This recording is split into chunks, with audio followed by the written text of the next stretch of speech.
Hello દોસ્તો, તો આપણે હવે જઈએ છીએ, રજા પૂરી થઈ ગઈ છે. આપણી રજા પૂરી કરીને આપણે જઈએ છીએ રાજસ્થાનમાં, જ્યાં આપણે નોકરી કરવી છે ત્યાં. તો અહીંયાથી આપણે સામાન છે બધો ભરી લીધો છે ગાડીની અંદર, અને સામાન ભરીને હવે આપણે જવાના છીએ રાજસ્થાનમાં. અને હવે હા શું છે દાણા ખાવાના દાણા ભરી લીધી છે. અહીંથી લઈ જઈએ બધું ગામડેથી, અને રહેવાનું કે શહેરમાં. શું આમાં શહેરમાં રહે. તો હવે આપણે ફાઇનલી અહીંથી નીકળી રહ્યા છીએ. ગાડીમાં બધા બેસી જાય એટલે આપણે ગાડીને છે રવાના કરી દઈએ. ધીમે ધીમે નીકળી જઈએ. અત્યારે બપોરના વાગી ગયા છે 11:30. ખાઈ પી લીધું, અને ખાઈ પી લઈને હવે આપણે નીકળીએ છીએ. તો ગાડીમાં કંઈક આવું સેટઅપ કર્યું છે, જોઈ શકો છો તમે. અહીંયા બધું સામાન ભર્યો છે ફૂલ. અહીંયા અમારા બાળકો છે આરામથી મસ્ત સૂઈ જશે.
તો મિત્રો, આ છે આપણું ગુજરાતનું કેપિટલ રાજધાની ગાંધીનગર, અને ગાંધીનગરના રસ્તા કંઈ આવા છે.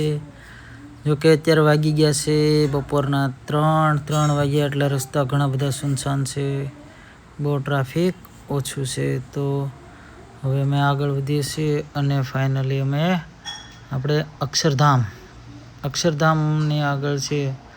થોડો ચાય પાણી નાસ્તો કરવા માટે રોકાવાના છીએ. તો આપણે વિડીયો પણ ત્યાં સુધી જ ચાલશે, પૂરો રાજસ્થાન સુધી આપણે વિડીયો લઈ જવો નથી, કેમ કે બહુ લાંબો થઈ જાય, ને લાંબો વિડીયો કોઈને જોવો ગમતો નથી, હે ને. તો નવા આવો ચેનલમાં આવ્યો તો સબસ્ક્રાઈબ કરી લો, અને લાઈક કરી લો વિડીયોને. કોમેન્ટ કરો ગાંધીનગર, મહેસાણા, હિંમતનગરથી કોણ જોવાવાળા છે.